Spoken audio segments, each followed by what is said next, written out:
Today we're tasting food that's reached the pinnacle of world rankings. Beyond MasterChef, more exclusive than Michelin stars, I'm talking about YouTube's S tier. From timeless classics to legendary culinary creations, we've compiled the greatest dishes ever made on this platform in a winner-takes-all battle to find out who comes out on top.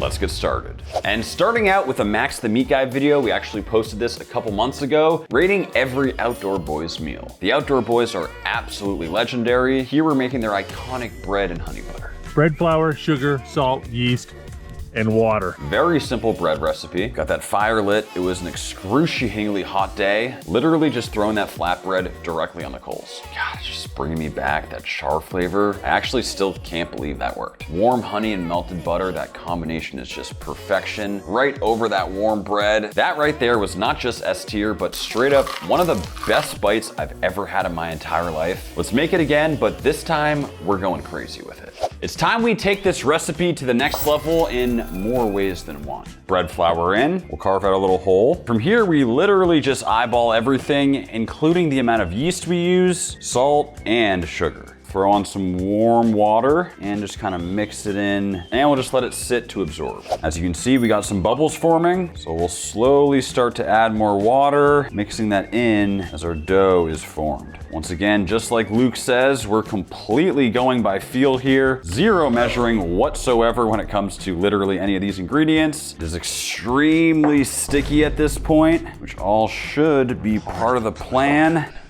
Oh yeah, oh that is just, get your sloppy joes, just slop them down. I'm gonna throw in a little more flour. I think this is a bit too wet, and we'll just start to knead. Finally starting to tighten up. We'll throw this into a bowl to rise and get started on the next step. Next up, we're gonna be making the iconic honey butter, but believe it or not, we're starting by at least attempting to make our own butter. Now I've never done this before. I have no idea if it's gonna work. Apparently all you need to do is start with a mason jar. We got some heavy cream that I'm gonna pour halfway. We'll seal it up, and now we shake. I'm trying to think what the right method to use. So I go like this, so I go like that, I go like that. You get a shake, you get a shake, you get a shake. All right, Kyle, you're up.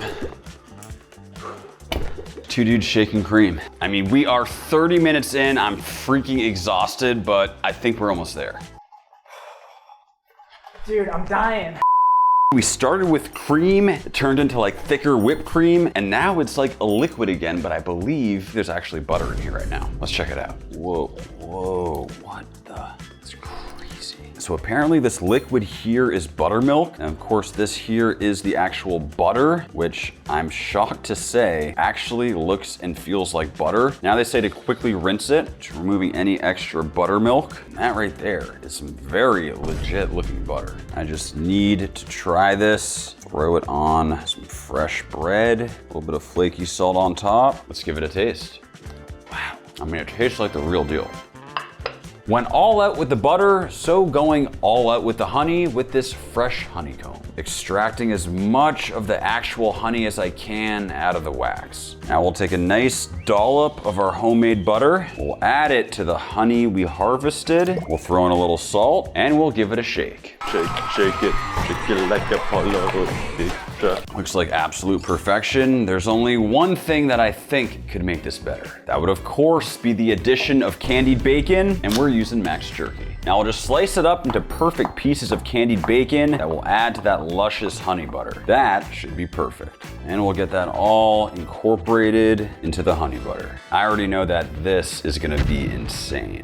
With the butter done, let's check on this bread. As you can see, it's gotten significantly bigger, which should be perfect. Honestly, I don't know much about bread, but I feel like this nice bubbly stretch is a good sign. I'll pull off a hunk, form it into a nice flatbread, and just like the Outdoor Boys, let's get it on the coals. Yes, believe it or not, you can bake bread directly on and inside of campfire coals. The coals kind of fall off once it's done, and it looks like this. I have to say, it looks fantastic. Beautiful char to it. There's only one thing left to do. Just drizzling on that candied bacon honey butter. I mean, that just looks crazy. This is the first of many S tier meals today. Literally the best food on YouTube. Going head to head. Let's start with number one.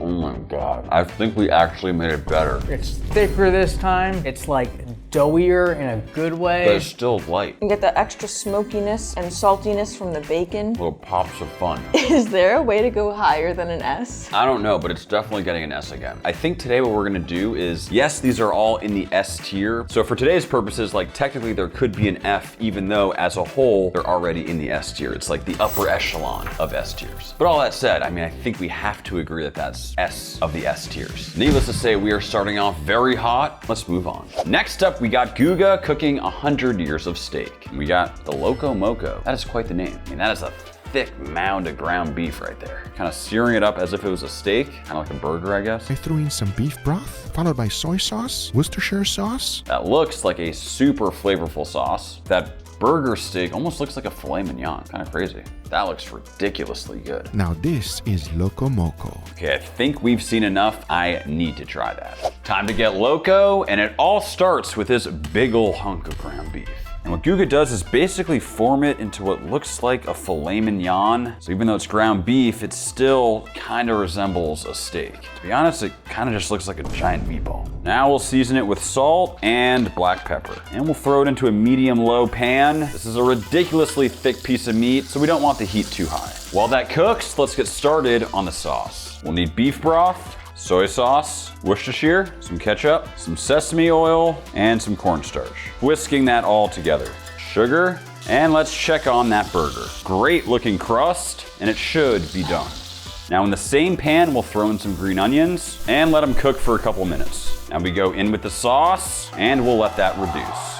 That should be perfect. To assemble, we'll start with the rice, on with the beef, some of that luscious sauce, the fried egg, chili flakes, and the green onion. Honestly, this looks way better than I was expecting. I mean, even though it's cooked to well done, that looks juicy. Loco Moco. Looks like a steak. Shoot, guys, you're so fast. Wait, what? That is so good. I mean, it's all about the sauce for sure. Like, without the sauce, this dish is not even sniffing the S tier. The sauce and the runny egg, it really adds a nice pow. I feel like it's at least an A. Really? Yeah, me too. I'm like at an A. I love this. This is of the best food you've ever had in your entire life. I honestly will go make this for dinner one day. But either way, it sounds like it's A, B, A. I've been overridden today, which means we have our first A of the day. Freaking bars. Straight bars right there. Hell yeah. Okay, we got Joshua Weissman trying food from every state in America.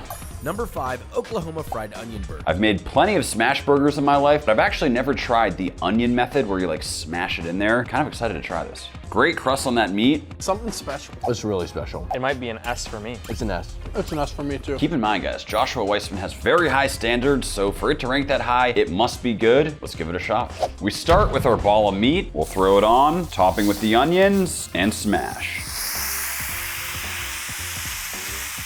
We'll season. We'll flip. Beautiful crust on there. A little more seasoning, and the cheese. That should be perfect. And let's assemble. Sauce, patty 1, patty 2, and that right there is an Oklahoma fried onion burger. I can already see why this right here is in the S tier. I mean, it's just saucy and messy. Honestly, everything I want in a smash burger. This burger looks ridiculously good right now. I don't know what to tell you. Wow. Good burger. Good burger. That's all you have to say. It's a really good burger. I think this might just be the best burger I've ever had. The one thing that's missing for me is a crunchy element, maybe like a pickle. I see your point, but sometimes simplicity is king. You guys ranked that last Loco Moco as an A. This to me is like 7 notches above that. That right there absolutely justifies the S tier, which is where it lands today. For our next S tier meal, we have Binging with Babish, ranking my subscribers' wildest munchies. These are always ridiculous. Pizza roll nachos. There's nothing like those pizza rolls. You know when you eat them, you're just gonna destroy the roof of your mouth. It's gonna burn everything. But with those as the foundation of this dish, you already know it's gonna be insane. Then topped with sour cream, salsa, guacamole, fresh jalapeno coins, and crystal hot sauce. I mean, there's just no way this could be bad. I don't see anything but improvement upon a pizza roll. If you eat this and you are like, this is dumb. You're dead inside. We might have found our best dish of the day. I cannot wait to give these a go. Before we move on to the craziest munchies cooked by Babish, I'm excited to announce that the sponsor of today's video, Dowstrong, just dropped something special. The Valhalla series Annihilator Cleaver. A heavy-duty 14-inch long, 6mm thick blade, but it's been sharpened to a razor-fine 8 to 12 degree edge. This bad boy's in scalpel territory. Sophia, get the close-up camera. You're gonna need it for this. Yes, it can handle delicate slicing, but at the end of the day, this is why I really love it. Still good as new. Use the link below to get 10% off your order, and let's get back to the munchies. It all starts with Totino's, the best of the best. Mostly just because I'm interested. Let's see what's going on the inside when they're still frozen. I don't know what I was expecting, but there we have a frozen pizza roll cross section. Now I'm really gonna let my intrusive thoughts win today. It was weirdly pretty good, and probably the first time somebody ate one of these and it didn't burn the roof of their mouth. We'll get them air fried, and just like that, it should be done. But realistically, the only way to know for sure, they're done. On with the Monterey Jack, and we'll broil. I mean, these already look good. Sour cream, we'll throw on the salsa, a little bit of guac, some jalapeno coins, and finally, very specifically, some crystal hot sauce. And I have to say, this right here looks spectacular. Keep in mind, this is a recipe sent in from one of Babish's subscribers, so time to see if his fans know how to eat. Rule number one, you gotta burn the hell out of your mouth. Okay, is that absolutely delicious? Yes. Is that something you should absolutely make? Yes. Did it completely blow me away in the grand scheme of S-tier foods? Not really. This is not gourmet S-tier cooking. It tastes amazing. It tastes really good, but I don't think I'd make it again. Next time I eat Totino's, I'm gonna do this. All that said, I think I'm going B. I was gonna go an average, like C. I'd probably give it a C, but I mean, I liked it. Overall, I think that's fair. It's gonna be a C.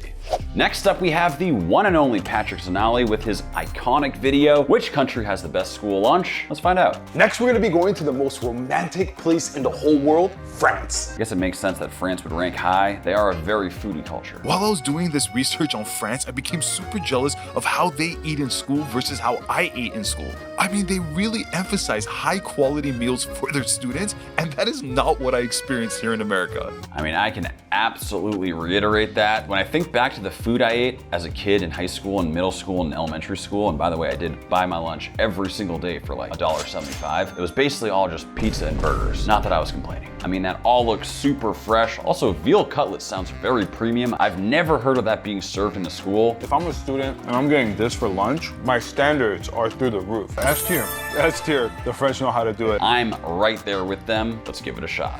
And we'll start it off with some nice slabs of veal. You can see how it has some light colored meat, almost like it's pork. They are a bit thicker than I'd like, so I'm just gonna pound them out. Now I'll just lightly season up the cutlets with some salt and some freshly ground black pepper. Give them a light dusting in flour and into a pan to sear up. Starting to develop some nice color. They should be just about done. We'll get those removed and get started on the sauce. Mushrooms in, working in the olive oil, shallots and garlic. Cook down a little flour to make a roux. And we'll add in the red wine, along with the beef stock, and we'll just finish with some heavy cream. A little bit of seasoning to taste, and it's time to plate. That mushroom gravy right over the top, followed by a bit of parsley, and just like Patrick's S-tier France school lunch, it's good to go. Yo, I'm calling BS this is someone's school lunch in France. That's really good. I can't believe they had veal at school. Okay, to me, this is definitely an S-tier lunch, but in general, it just sort of feels like a slightly above average meal. Like, it's good, but I wouldn't say it's completely blowing me away. Kind of just feels like a B, maybe a C. The veal was good, but it wasn't like the best veal I've ever had. Those pastries though. I think I want to give it a B. Definitely an S-tier lunch. I don't think it's an S-tier meal, so I feel like it's kind of like a B+. Today, it's gonna be a B. Next up, we have Babish tasting his subscribers' strangest recipes. This is pecorn. Is that pork corn? Oh, pecorn. Garam masala, dried dill, red pepper flakes, salt, and a little bit of sugar because this is sweet. He seems to be enjoying himself. Bring the Gator wine, boy! A little bit of Gator wine intermission. Is that literally just wine mixed with Gatorade? Never would have imagined this in a million years. I love it. That is high praise. You can tell it's like blowing his mind. Congratulations, Jack. You jacked it, which is how I say you won. You can jack me anytime. Let's give it a shot. And we'll start with some freshly popped corn. Settle down now. We'll get it in a bowl. We got the Garam Masala, which, to be honest, don't really know what it tastes like. I feel like I'm getting some cumin, maybe nutmeg. Interesting. Throw on a bit of this, bit of dried dill, the red pepper flakes, some salt, and sugar, and toss. Ooh, wow, okay. Wow. For popcorn to be in the S tier, this better be the best dang popcorn this side of the Mississippi. Super unique. It's not too salty, but what really jumps out is the garam masala. But it has a nice little kick too. And I'm not usually a popcorn fan. That is good. How do we rank this though? Because it's popcorn. Like realistically, this is probably the best popcorn I've ever had. It feels disrespectful going lower than a B. I like it. I'd probably give it like, yeah, B, C. It's a really solid snack. I'd give it like an A or a B. It's so addicting, and if you make this, go heavy on all the spices. Because like when you get the really seasoned pieces, it's just out of control. But what it all means is today, it's gonna be a B. Next up, we once again have Joshua Weissman tasting food from every state. This time, it's breakfast. They call this one the grilled sticky. That is quite the name. Honestly, this sounds like something that you would have in your diaper in kindergarten. On a food video, he really had to go there. Sliced sticky bun loaf, fried in butter until crispy golden brown. Doesn't look healthy, but it does look good. Brioche bread and a cinnamon roll, and they made love, and then it became almost like this custardy French toast, crispy caramelized thing. S tier. It's an S tier. S's across the board, and later on in the video, he said that was the best breakfast he's ever had, so of course we gotta try it. To get started on the grilled sticky, we're actually gonna attempt to use our old Outdoor Boys dough. I will say this is not a sweet dough, so we'll see if it works. We'll do a light dusting of flour and roll it out. Honestly, I'm just kind of freestyling this recipe, but hitting it with a bunch of brown sugar. Throw on a little bit of cinnamon. Yes, we gotta do it. I'm gonna finish it off with a little bit of that candied bacon honey butter right over the top. And now we'll just gently and tightly roll it up. No idea how this is actually gonna taste, but given this flavor combination, there's no way it could be bad. And now I'll just slice. To be honest, these kind of just look like little baby cinnamon rolls. Now to a container, we'll throw down a little glaze. It's filled with brown sugar, milk, and butter. Pretty much the best things in life. We'll add in our little rolls, nestled into that sweet glaze, and we'll bake. Oh yeah, I mean, these look and smell out of this world. We'll start with some of our homemade butter. Now just searing them up. Some deep caramelization going on here, which I'm hoping will take these already insanely delicious looking pastries to the next level. There is just no world in which these end up tasting bad. Got that Outdoor Boys dough and a whole bunch of that glaze. I need to taste these right now. Let us know down in the comments, sweet or savory breakfast. I'm actually interested to hear what most people prefer. I'm like disrespected by how good this tastes right now. I don't like on a cinnamon bun when the outside is like kind of hard and not gooey and the inside is. This almost makes everything nice and gooey. I like it, but I think the one thing it's missing is some sort of frosting on top to tie it all together. Kind of more similar to a cinnamon bun. I think a cinnamon bun is better than this. I don't think it's S, but I do think it's A. I think for me, it's a solid B. For an S tier dish, I'd probably give this a B+. I feel like it could be higher, but today it's another B. Next up, we have my good friend Guga cooking 100 years of chicken. And we're at the 1940s. I'm talking about chicken parm. Have to say, growing up, that was one of my all-time favorite foods. Okay, pounding out the breasts, breading, frying for that nice golden brown. When he's making his own sauce, way more simple than I would have thought. It's literally just tomatoes with like garlic and shallots. Cheesing it up, I mean, that looks spectacular. One thing about Guga, he knows how to make food look appetizing. This has to be hands down my favorite dish of the day so far. I cannot wait to see what else we got in store. Very high praise from Guga and the boys. Let's try it out. We start with our nicely breaded chicken cutlets and into the oil to fry. In the meantime, let's make that simple sauce, which I'm honestly most excited about. We'll throw in those shallots and the garlic to just quickly bring out the flavor. There is nothing like that smell. In the meantime, to a bowl, we'll add the whole tomatoes and we'll crush them up. That is satisfying. Tough work squeezing those tomatoes, but you know how it is. Someone's got to do it. We'll add in the garlic and shallot mixture, a little bit of salt, bit of olive oil, mix it up, and that sauce should be done. Let me try this out. It's simple, but it is good. Really want to avoid overcooking it, and this is that color we want to see. At this point, our cutlets should be good to go. Finishing with some salt right as they come off. Honestly, I'd be happy stopping here and just eating this as is. We'll ladle on some of that sauce. Next we have that fresh mozzarella, shred by hand. Finish with some Parmesan, and we'll get it melted.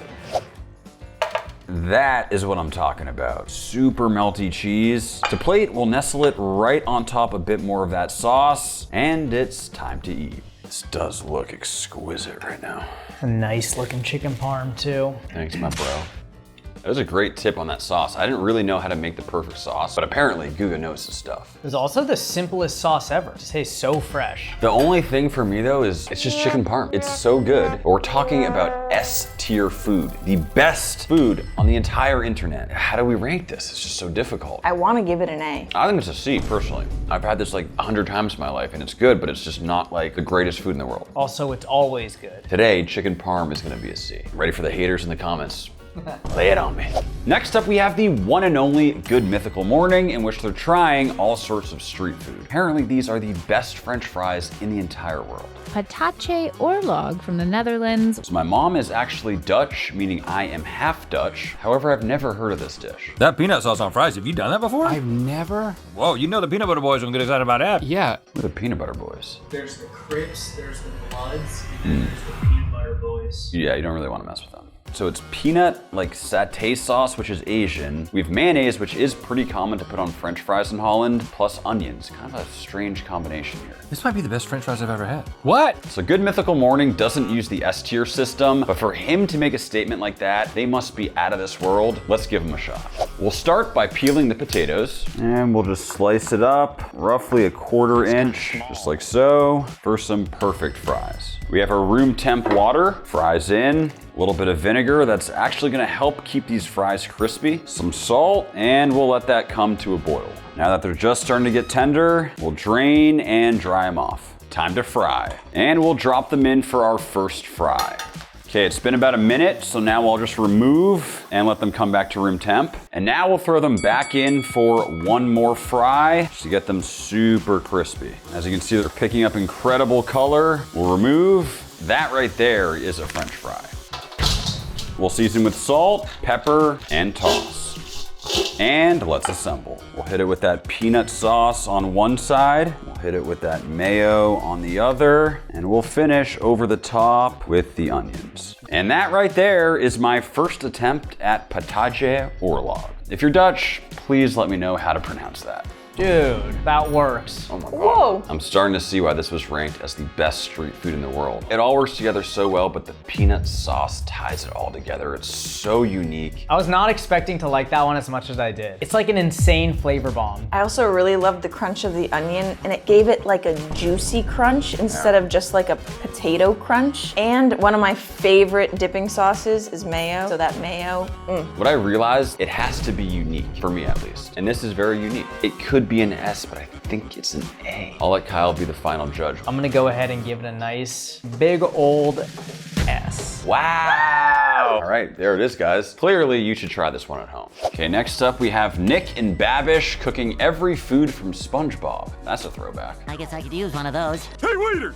We need another one over here. I will say, something about cartoon food, they just make it look very tasty. So we got a mountain of ice cream here. Now we just got to make it into a triple goober berry sunrise sundae. It's a very well-shaped form on that ice cream. And then the eyes blue, and then green, and then pink. Last part, just a little touch of hair. Hair is overrated. That ice cream is not melting at all. I will say they made it look pretty good. Excellent mouthfeel. I would put this in the S tier without question. S tier! Is that really what made it to the S tier on all of Nick's videos? This is it? Let's give this a shot. We'll start with the ice cream. We'll try to add the first arm. I feel like there's no way this is actually gonna stick. In with the other arm. This is way harder than it looks. A little hat over the top. Eye number 1, eye number 2, nose, mouth. Oh God, it doesn't look good. Oh no, oh my gosh, how did they do this? I'm gonna have a talk with Nick. I'm not sure if that was real ice cream. This is very difficult. Got a little bit of chocolate sauce as hair. Oh, his mouth is going down. A little bit of chocolate hair. Oh, it's okay. Ta-da! I give you a triple gooberberry sunrise. What a mess. Oh my God, what? This thing looked way cleaner in the show. I mean, talk about probably the worst assortment of toppings you could possibly have. Bananas, not a fan. Fake cherries, also not a fan. Twizzler, terrible. Whatever that thing in the front, terrible. I don't like it. My biggest issue is the flavor of the ice cream. I don't want just vanilla. I mean, realistically, it's not bad, but like, guys, today we're talking about S-tier foods. In the scheme of S-tier foods, is this up there? I don't think so. In fact, I think it might even be an F. It's a bold claim. Normally it would be a C. That's a good point. Maybe it's a D. I'd go with D. All right, what do you think, Sophia? I think I gotta go with an F. That right there is a shocking F. Next up, we have Ludwig, an extremely popular streamer, ranking every YouTuber food product. I've heard so much about Joyride. It's Ryan Trahan's new candy company. Let's see how it is. Yeah, dude, that's actually really good. And that's 20 calories. I'm no nutritionalist, but that sounds pretty good. It actually looks like he ranks it as A. The sour strawberry ropes. I am not fronting. I ate an entire pack in one day on 2 separate occasions. Heavy with Joyride. I'm putting it in S tier. I'm making that change. That is very high praise. I will also say that I am not a candy guy, and I'm definitely not a paid operative on behalf of Ryan Trahan, so it's time we give them a shot. Time to find out if the Joyride hype is real. So this one right here, the strawberry ropes, is the one that Ludwig was absolutely raving about. 70% less sugar. That can't be a bad thing. Pretty sticky. Looks like they have some sort of filling, creamy filling in there. Now for an accurate comparison, we have the sweet tart ropes, which appears to be a near identical product. But of course, this one's full sugar and looks like it has way more calories. Let's see how they compare. We'll start with the sweet tarts. Ta-da! That's satisfying. It tastes just like a sweet tart. I love the texture. The gummy outside and then a little bit of soft inside. I actually don't like the texture of it. The thing is though, I love sweet tarts, but I kind of like the chalky texture of them. Very mixed reviews there. We'll try the Joyride. There you guys go. I like this one better. It's not as tangy. It's more sour though. I also prefer Joyride. The reason is, 1, the texture is great. 2, I don't like when I have sour candy, but it doesn't have the little sour crystals on the outside. This one has a nice little crystally exterior, so you really taste that sourness. I'm just not the biggest sweets guy. That said, I would definitely be reaching for the Joyride over the sweet tarts, for sure. I think Joyride's a B. I could go with that. I don't think it's an S for sure. There it is, guys. Our final ranking looks like this. Thank you all so much for watching, and we'll see you next time.